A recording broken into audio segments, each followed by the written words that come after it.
네, 여러분도 잘 알고 있듯이 구약의 이스라엘이라는 국가는 솔로몬의 아들 르호보암 때에 남과 북으로 나뉘어집니다. 북쪽은 유다와 베냐민 지파를 제외한 10지파가 독립해서 이스라엘이라는 이름으로 국가를 세우고 BC 722년 아수르라는 제국에 의해서 먼저 멸망을 당합니다. 반면에 남쪽은 유다 지파와 베냐민 지파 중심으로 다윗의 왕족, 다윗의 자손들이 나라를 통치하면서 연명하지만 남유다도 결국엔 멸망을 늦추었을 뿐 약 150년 후에는 BC 586년에 바벨론 느부갓네살에 의해 남유다도 멸망당합니다. 오늘 본문의 예레미야 32장의 사건은 아직 유다가 멸망당하지 않은 때에 일어난 일입니다. 오늘 본문 바로 전에 32장 1절 2절 말씀을 한번 읽어보겠습니다. 1절과 2절입니다. 시작. 유다의 시드기야 왕 10째 해 곧 느부갓네살 18째 해에 여호와의 말씀이 예레미야에게 임하니라. 그때 바벨론 군대는 예루살렘을 에워쌌고 선지자 예레미야는 유다의 왕의 궁중에 있는 시위대 뜰에 갇혔으니. 아멘. 방금 읽은 1절을 보면 시드기야 10째 해, 곧 시드기야 통치 10년에 일어난 일이라고 기록합니다. 여러분, 시드기야는 유다의 마지막 왕 이름이죠. 역사적으로 유다는 이 시드기야 통치 11년째 되는 해에 멸망합니다. 그러면 오늘 본문의 사건이 시드기야 10년에 일어난 일이라면 당시는 유다 멸망 1년 전의 일임을 우리는 알 수 있는 것이죠. 아니나 다를까 2절을 보면 지금 바벨론 군대가 예루살렘을 에워쌌다라고 합니다. 당시 유다와 예루살렘의 국군이 초일기에 들어간 풍전등화 같은 상황이다라는 것을 우리는 알 수가 있죠. 그럼 예레미야 선지자는 지금 어디서 무엇을 하고 있을까요? 그것도 2절에 나와 있죠. 선지자 예레미야는 유다의 왕의 궁중에 있는 시위대 뜰에 갇혀 있었다. 예레미야는 시위대 뜰에 갇혀 있었습니다. 시위대 뜰은 왕궁 내에 죄수를 구금하는 임시 감옥을 말합니다. 지하 감옥보다는 비교적 자유롭지만 감옥과 다름이 없는 곳이었습니다. 바벨론이 지금 예루살렘을 에워쌌다라는 말은 유다와 예루살렘이 바벨론과 지금 싸우려고 한다는 것이죠. 그 말인즉 만약 왕과 신하가 바벨론에게 협조적이었고 친바벨론 성향이었다면 바벨론과 이렇게 싸울 필요가 없죠. 바벨론이 왔으면 성문을 활짝 열어서 바벨론을 맞이했을 겁니다. 하지만 지금 시드기야 왕과 신하들은 시대의 흐름을 전혀 읽지 못하고 바벨론이 아닌 이집트, 애굽을 선택하면서 멸망을 자초합니다. 오래전부터 친애굽파였던 신하들이 조정을 완전히 장악해서 왕을 꼭두가시로 세워서 나라의 운명을 손에 쥐고 흔들었기 때문이었습니다. 문제는 예레미야가 하나님께로부터 받은 그 예언의 말씀이 정권을 장악한 친애굽파 세력과는 완전히 반대가 되는 예언이었다는 것입니다. 예레미야의 예언은 시종일관 이것이었습니다. 바벨론에 항복하십시오. 그것만이 살 길입니다. 애굽을 의지하지 마십시오. 애굽으로 가면 멸망당할 것입니다. 예레미야의 예언은 시종일관 이것이었어요. 그러니 친애굽파였던 왕과 신하들에게 이 예레미야의 예언은 얼마나 눈에 가시였을까요? 눈에 가시였을 뿐만이 아니라 두통을 일으킬 만한 골칫거리가 아니었나 생각이 됩니다. 그래서 그들은 예레미야에게 누명을 씌우죠. 죄명은 정치적 내란 음모죄였습니다. 예레미야가 바벨론과 은밀히 내통하면서 음모를 꾸미며 백성들을 선동한다라는 것이었습니다. 그래서 예레미야는 그 죄명으로 지금 감옥에 시위대 뜰 안에 갇혀 있는 것이었습니다.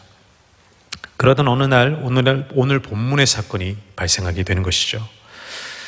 이 와중에 이 전쟁이 일어나는 이 급박한 상황 속에서 예레미야의 사촌이 예레미야를 찾아와서는 아나돗 성읍에 있는 자신의 땅을 사라고 말합니다.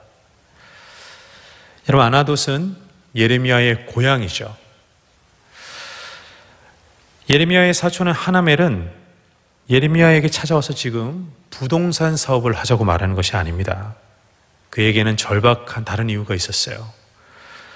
자신의 가문이 조상으로부터 대대로 물려받은 그 가업이자 농사를 짓고 먹고 살 그 땅과 밭이 지금 빚과 부채로 다른 사람에게 팔리게 되었습니다. 그래서 남이 그 땅을 사가기 전에 친척인 예레미야가 대신 그 땅을 사주어서 가업을 좀 지켜달라는 것이었습니다.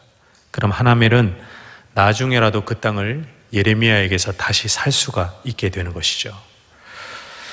우리 8절 말씀을 다 같이 함께 읽겠습니다. 8절입니다. 8절 시작. 여호와의 말씀과 같이 나의 숙부의 아들 하나멜이 시위대 뜰한 나에게 와서 이르되 청하노니 너는 베냐민 땅 아나돗에 있는 나의 밭을 사라. 기업의 상속권이 내게 있고 물을 권리가 내게 있으니 너를 위하여 사라 하는지라 내가 이것이 여호와의 말씀인 줄 알았으므로. 아멘. 8절에 보면 기업의 상속권이라는 단어와 물을 권리라는 단어가 등장합니다. 여러분 찾으셨나요? 기업의 상속권과 물을 권리. 어디선가 들어보았던 이 단어이기도 하죠. 바로 룻기에 나오는 단어들입니다. 보아스가 룻과 나오미의 기업 물을 자가 되어서 나오미의 가문의 보호자로 자처했듯이 지금 예레미야가 그의 사촌의 보호자가 되려고 하는 것입니다. 근데 여러분 가만히 생각해 보면 이 예레미야의 사촌 보통 사람이 아니죠. 아니 지금 바벨론은 사방 낭떠러지에 예루살렘을 못 뚫고 들어와서 애를 먹고 고작 애워싸고 있는데 이 예레미야의 사촌 하나멜은 어떻게 예루살렘을 뚫고 들어옵니다. 바벨론 군대도 뚫지 못하는 예루살렘 성을 이 사람 지금 뚫고 들어와서 예레미야를 만나고 있어요. 천하의 바벨론도 못하는 그 일을 지금 예레미야의 사촌이 손쉽게 해버린 셈이죠. 역시 사람은 먹고 살기가 힘들어지고 궁지에 몰리고 절박해지면 평소에도 없던 능력이 발현되기도 하는 것 같습니다. 아마도 예레미야의 사촌 하나멜은 이 전쟁의 난리통에 유다 전역에 들어닥친 경제난과 식량난을 아마 자신의 힘과 능력으로 이길 수 없었던 모양이었던 것 같아요. 그래서 급격하게 기우는 가문의 위기에 지푸라기라도 잡는 심정으로 지금 예레미야를 찾아왔을 거라 생각합니다. 근데 하나님은 예레미야에게 일어난 이 사건을 당신의 예언으로 활용하시기로 마음 먹으시죠. 하나님은 예레미야의 일상에서 일어나는 이 소소한 일들을 당신의 예언의 재료로 사용하시면서 예언을 선포하십니다. 여러분, 구약의 선지자들은 예언을 말로만 하지 않았습니다. 그들은 말로만 하나님의 말씀을 전하지 않았습니다. 하나님은 예언자들의 특이한 행동과 삶을 통해서 예언하도록 명령하셨습니다. 사람들은 선지자의 말을 듣고는 금방 까먹었지만 이 선지자들의 예언자들의 특이한 행동과 삶은 뇌리에 박혀서 각인되었습니다. 이를 일컬어서 좀 어려운 말로 예언적 상징 행위다라고 말합니다. 예언적 상징 행위. 어렵게 들리지만 어렵지 않습니다. 풀었으면 상징적인 행동으로 예언을 한다라는 말입니다.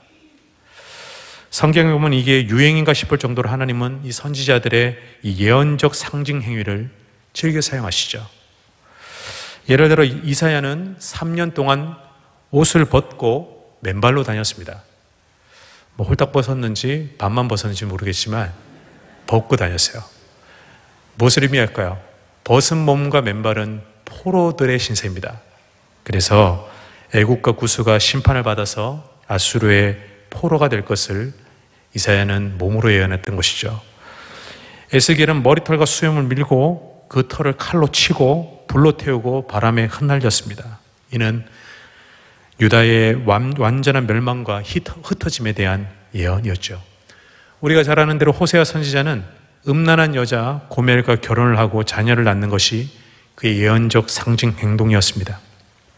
곧 하나님께 이스라엘이 날마다 바람피고 가정도 자식도 내팽개치고 집 나가는 음란한 여자와 같다고 하나님은 호세아의 가정을 통해서 예언하고 싶으셨던 것이죠. 예레미야도 아나돗의 땅을 사는 것 말고도 예언적 상징 행동을 더러 했습니다. 하나님은 유독 예레미야에게만 결혼을 못하게 했습니다. 예레미야는 결혼을 못했어요. 자기 결혼식도 못했지만 남의 결혼식도 못 갔습니다. 그리고 초상집도 못 가게 했어요. 이유인즉 지금이 그럴 때냐라는 것입니다. 너희들이 심판당하면 다 죽고 다 초상날 것인데 그럴 필요 없다고 주님은 예레미야를 통해서 예언했던 것이죠. 이번에 하나님이 예레미야에게 명령하신 예언적 상징 행동은 바로 고향 아나돗의 땅을 사는 것이었습니다. 아무리 하나님의 말씀과 예언이라지만 사람들이 보기에는 상식적으로 도저히 이해가 안 되는 일이었습니다. 예레미야가 고향의 땅을 산 이 사건은 너무나도 상식 바뀌고 넌센스여서 아마 금세 소문이 났을 거예요. 아니, 예레미야가 이 와중에 땅을 샀단 말이야. 예레미야가 제정신이야. 사람들이 수군거렸겠죠. 하지만 이 일은 또 왕과 신하들, 정치하는 사람들에게는 오해를 일으키기 충분했습니다. 그래, 누명이 아니었어. 예레미야는 바벨론에게 뇌물을 먹은 게 틀림이 없어. 전쟁이 일어나고 바벨론이 들이닥쳐서 온 유다 땅이 짓밟히고 예루살렘을 쑥대밭으로 만들면, 그렇게 모든 사회 구조와 인프라와 질서와 경제의 기반이 무너지면 집문서가 무슨 소용이 있고 증인이 무슨 소용이 있겠습니까? 아무 소용이 없다는 것 유치원생도 다 아는 사실일 것인데, 하나님은 가뜩이나 돈도 없고 가난한 선지자의 예레미야에게 누가 봐도 이 정신 나간 짓을 하라고 지금 명령하시는 겁니다. 땅을 사라고 하는 거예요. 그리고 예레미야는 없는 돈 끌어모아 결국엔 그 사촌의 땅을 삽니다. 그리고 예레미야에게 땅을 사라고 하신 하나님의 뜻과 예언을 예루살렘 광장에서 서기관 바룩을 통해서 외치게 합니다. 14절과 15절의 말씀을 함께 읽겠습니다. 14절 15절 말씀 시작.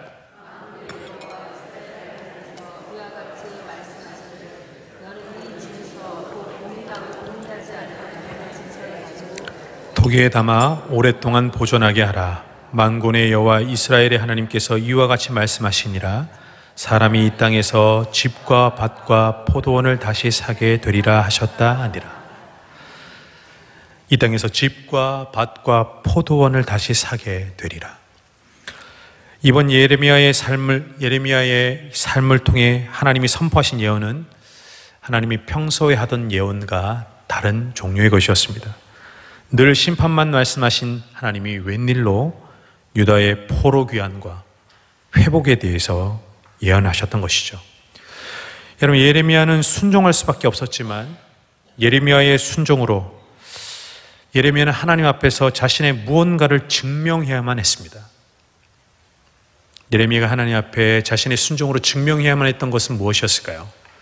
바로 예레미야의 믿음이었습니다. 예레미야가 하나님의 예언과 약속을 믿지 않았다면 예레미야는 이 난리통의 사촌의 땅을 결코 살 수 없었을 것입니다. 여러분, 하나님의 말씀과 약속을 믿는 것 결코 쉬운 일이 아니죠. 우리가 예배 때 우리가 설교 전에 불렀던 찬송가 546장 주님 약속하신 말씀 위에 굳게 서는 것, 애초에 우리의 힘과 의지로 가능한 일이 아닙니다. 우리는 그 대단한 세례 요한도 흔들리면서 예수님께 오실 그 이가 당신입니까? 우리가 메시아를 기다려야 하겠습니까? 그렇게 흔들리며 질문했던 것을 우리는 기억합니다. 여러분, 예레미야도 오늘 본문의 상황에서 세례요한처럼 흔들렸다면, 설마 하나님의 도성 예루살렘이, 하나님이 성전에 있는 이 예루살렘이 설마 망할 것인가? 하나님이 저 악한 바벨론을 들어서 이 다윗 왕국을 정말 망하게 하실 것인가? 나의 예언이 틀린 것이라면 어떻게 할 것인가? 이렇게 흔들렸다면 예레미야는 아마 결코 땅을 사지 못했을 것입니다. 하지만 예레미야는 망설이지 않죠. 거침이 없습니다. 주저하지 않고 하나님이 사라는 그 땅을 삽니다. 하나님의 명령에 순종합니다. 여러분, 믿음은 느낌도 아니고 고백과 맹세도 아닙니다. 야고보서의 말씀처럼 행함이 없는 믿음은 죽은 믿음이죠. 믿음은 행함이 증명합니다. 우리의 믿음이 얼마나 크고 작느냐, 그것은 순종한 만큼이고 또한 말씀대로 살아가는 만큼일 것입니다. 우리의 믿음의 크기는 그만큼일 거예요. 여러분의 믿음은 어떠한가요? 예수님이 철없고 믿음도 없던 제자들에게 책망하셨듯이 네 믿음이 어디 있느냐? 어찌 믿음이 없느냐? 우리의 믿음도 이처럼 믿음이라고 하기에 민망할 정도의 책망받을 만한 믿음일까요? 아니면 예수님이 로마의 백부장에게 그의 믿음을 보고 하신 칭찬처럼 내가 이만한 믿음을 보지 못하였노라, 예수님도 주님도 놀라고 기뻐하실 만한 믿음인가요? 여러분, 오늘 설교의 제목은 안아도 땅을 사라라는 제목입니다. 이제 설교의 제목처럼 안아도 땅에 대한 메시지를 여러분과 함께 나눌까 합니다. 여러분, 예레미야가 처한 이 본문의 현실은 누가 봐도 절망적인 현실이었습니다. 예레미야는 누구보다도 자신의 조국의 미래를 훤히 내다보고 있었어요. 왜냐하면 그는 하나님의 선지자였기 때문입니다. 예레미야는 약관의 새파란 사회 초년생 때부터 하나님의 선지자로 부름받아서 나라의 멸망이라는 누가 들어도 부담스럽고 짜증낼 만하고 거부스러운 메시지를 외롭게 선포했습니다. 그는 선지자로서 누구보다 모진 고난과 트라우마를 겪어야 했고 정신분열을 일으킬 정도로 심각한 내면의 갈등을 수도 없이 겪곤 했어요. 우리가 아는 평안과 행복, 그와는 전혀 상관없는 삶을 예레미야는 살아왔습니다. 예레미야는 인정할 수 없지만 인정할 수밖에 없는 하나님의 선물이 자신의 손에 이미 쥐어져 있음을 발견합니다. 그 선물은 바로 하나님의 마음이었습니다. 예레미야는 하나님이 이토록 외롭고 이토록 상처를 받으셨으며 이토록 눈물을 흘려오셨다는 사실을 비로소 깨닫게 되었습니다. 하나님의 이 마음을 예레미야가 아는 순간 예레미야는 기계적으로 두려움으로 순종하지 않았을 거라 생각해요. 예레미야는 어느새 하나님을 진심으로 신뢰하기 시작했습니다. 하나님이 누구신지를 더 깊이 이해하게 되었을 거라 생각해요. 우리가 읽었던 8절에 이런 한 구절이 눈에 들어옵니다. 맨 마지막에 내가 이것이 여호와의 말씀인 줄 알았으므로. 예레미야는 아나돗의 사촌의 땅을 사라는 하나님의 이 말씀과 명령이 진작에 하나님으로부터 왔는지 진작에 눈치를 챘습니다. 하지만 예레미야는 아마도 그것이 하나님의 말씀인 것 그 이상의 무언가를 깨달아졌겠죠. 바로 하나님의 마음이었습니다. 하나님의 심판이 실상은 멸망이 아니라 회복과 사랑임을 예레미야는 깨닫게 되었습니다. 예레미야는 자신도 모르게 하나님을 신뢰하고 있었고 하나님을 사랑하고 있었던 것이었습니다. 그러니 예레미야는 아나돗 땅을 살 수밖에 없었던 것이죠. 집 팔고 땅 팔고 냉장고 팔아서 있는 돈 없는 돈 다 끌어모아서 사람들이 정신 나간 양을 손가락질하고 비웃고 조롱해도 예레미야는 그 땅을 살 수밖에 없는 것입니다. 왜요? 예레미야는 하나님의 마음을 알아버렸기 때문에요.